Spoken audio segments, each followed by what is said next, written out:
In part 1 of this video, we saw each of the classes and subclasses that made up our aquarium project. Now that we've seen everything in detail, let's gather it together in one place. A fish tank has two variables, the list of fish and the single light fish. It knows how to construct itself and how to respond to messages update and render. A single fish has 4 instance variables that describe its location, size, color, and speed. Then it too has a constructor and routines for update and render. It also has routines to transform the coordinate system to get us in the right place, and a routine to flip the fish around when we want it to swim in the other direction. The hungry fish is a subclass of fish. It knows how to construct itself, and it moves just like a generic fish, but it also flips around when it gets on the wrong side of the light fish, so it has its own update routine. It also draws new elements on top of the parent fish, so it also has a new render routine. A sleepy fish behaves just like a generic fish, so it only needs a new constructor and a new render. It doesn't need a new update because it moves just like the generic fish moves. The new render lets us draw the mouth and the sleepy eye over the generic fish drawn by the parent. And finally, a light fish is nothing but a normal fish except that it behaves a little bit differently, following the mouse rather than its own swimming. So it has a constructor and its own update routine. Now that we have new kinds of fish, we still have to put them into the aquarium. So let's look again at the fish tank object. I'll leave out the stuff for the light fish and focus here just on the array of fish. Until now, we just declared a variable called fishList, which is an array of type fish, and then we ran a loop where we put a new instance of a fish in each element of the array. But now, instead of filling the array with regular fish, we want hungry fish and sleepy fish. So let's look at the loop and see how to do that. I'll say that I want to have about an equal number of hungry and sleepy fish. So when I is even, we'll construct a new hungry fish and assign it to fishList sub I. When I is odd, we'll make a new sleepy fish and assign that to fishList sub I. But wait, I hear you cry. You can't do that. The array fishList is of type fish, and that's all it's allowed to hold. And when we make the new array, we even say again that it holds fish. And we know that an array can only hold a single kind of object. This is an array of fish, so that's all you can put into it. And you surely can't put in other types like a new hungry fish or a new sleepy fish. Good point, I say to you, and that would be true in general. But when we're dealing with classes and subclasses, we have more flexibility. The key thing is this. Because hungry and sleepy fish are both subclasses of fish, they are also of type fish. Logically, of course, they are types of fish. And technically, at least conceptually, they are also of type fish. By analogy, suppose that I had a class of humans and subclasses of men, women, and children. If I made an array of humans, it would only be reasonable to put objects into it of type men, women, and children. So this is beautiful. We don't need separate arrays for each type of fish. Every subclass of fish is also of type fish. So our array that holds fish can hold any of our 4 types of fish: generic, hungry, sleepy, or light. So we can create an array of a given class and then fill it in with objects of any subclass of that class. This is a huge benefit of working with classes and subclasses.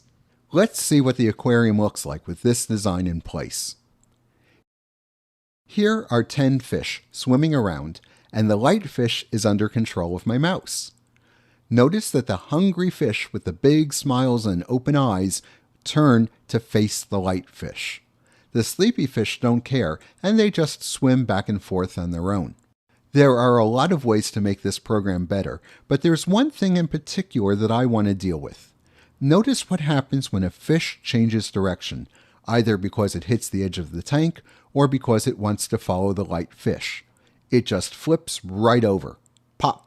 It's an instant change. Pow! Bang! Well, that's not very nice. I'd like the fish to turn nice and slowly.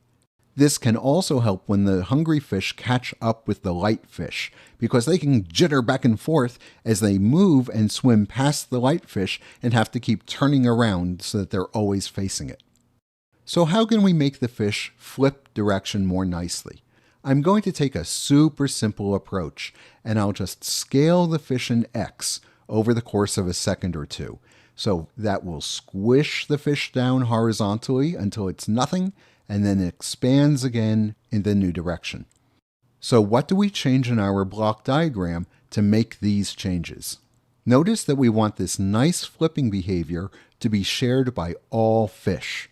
So if we can modify the fish object to behave in this new way, then all the fish will automatically share this new behavior. So let's look at the fish. Here's our big picture view of the fish class. Since we want to change how the fish changes direction, let's first look at flip direction in the bottom of the right column. I'll imagine that we have a new variable called flipping now that tells us if the fish is currently flipping direction. If it's already flipping, then we don't want to start flipping again.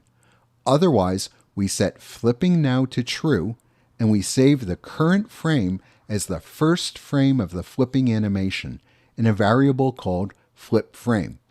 Now, in following frames, we will scale the fish down in X and then back up. When the animation is done, we set flipping now to false, and we go back to our normal update. I'll move the render routine over to the right column to make some space on the left. Now, let's look at do transforms. After we do the usual translating and scaling, we'll see if we're in the midst of flipping. If so, this is where we scale the fish in X so it squishes together and then expands apart again. Of course, there's a little bit of code in here to find the right amount by which to scale. It uses the current value of frame count and the starting frame that we saved in the variable flip frame to determine where in the animation we are.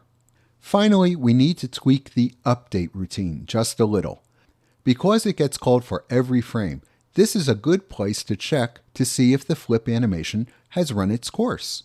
If so, we set flipping now to false, and finally now we negate the value of speed. After that test, if we are in fact not flipping, well then we do the usual stuff. We add the speed to X, and then we test to see if we hit the edge of the tank. So these are the three routines we changed. We didn't alter the instance variables or the constructor or render, but that's not the important thing. Here is the really important thing. Nothing on this slide changed. There's not a single change here from the last time we saw this slide. All of the changes happened inside of fish, and no other part of the program changes at all. Here's the result running again. As before, the hungry fish follow the light fish that's connected to my mouse, and the other fish ignore the light fish. Another nice benefit of spreading the flip over a second or two is that the hungry fish don't jitter back and forth when the light fish passes over them, like they did before. Now we can do all kinds of things. For example, we can change the number of fish in the tank. Here's a lot more fish. I only changed one number in setup, where I passed the number of fish to the tank. I think this is way too many fish. This is more like it. A nice bunch of fish, and the hungry ones are always watching the delicious light fish. Of course, I only discussed this program at a general block diagram level, but all the details I skipped over are things you already know how to fill in yourself. Before we wrap up, I want to make a very important point. This lovely, clean diagram is not where I started. Not even close. When I was first thinking about this program, I made a tank and a bunch of fish, but the methods and the subclasses were all over the place. For example, it was only when I wanted to change the flipping behavior that I realized I should have a flip direction routine. And the sleepy fish, originally that was an anti-hungry fish, so it actively avoided the light fish. But the anti-hungry fish just swam off to the far edges of the tank and stayed there, which wasn't very interesting. So I threw that out and I decided to make them sleepy and ignore the light fish. The reason I'm telling you this is because you will often see diagrams like this in books and on websites showing you how to set up a big project. And I don't want you to think that you need to have something like this worked out ahead of time, in your head or on paper, before you start working. Absolutely not. I certainly didn't. This program, as small as it is, grew and changed a dozen times or more before it sort of stabilized, and then I cleaned it up for you. Before I cleaned it up, there were weird little oddball things all over the place doing weird stuff that I thought at some point would be interesting or fun, and then I changed my mind. There were variables, there were routines. Even this nice subclass hierarchy wasn't quite worked out this well. Before I cleaned up this program, it was crazy town, and not something I'd want to show you or even leave for myself to return to a month or a year from now. I'm showing you this nice clean block diagram because this is where I ended up, and it is a nice way to organize the program. So if you want to implement this project yourself, you can use this as a template. Most of the time, you won't need to plan things in advance like this, nor would you even want to. A lot of the fun in writing a project like this is playing with it along the way, experimenting and trying out different crazy ideas as you go, keeping some, throwing away others. But aiming for something nice and clean like this by the time you're done is always a good goal. It confirms that you have a nice architecture, and it also gives you something that you'll be happy to share and show to other people, as well as later something that you'll be happy to return to, understand, and modify. Even this small project shows us the beauty of subclasses and inheritance. As you work on your own projects, you'll develop an even greater appreciation for these great ideas.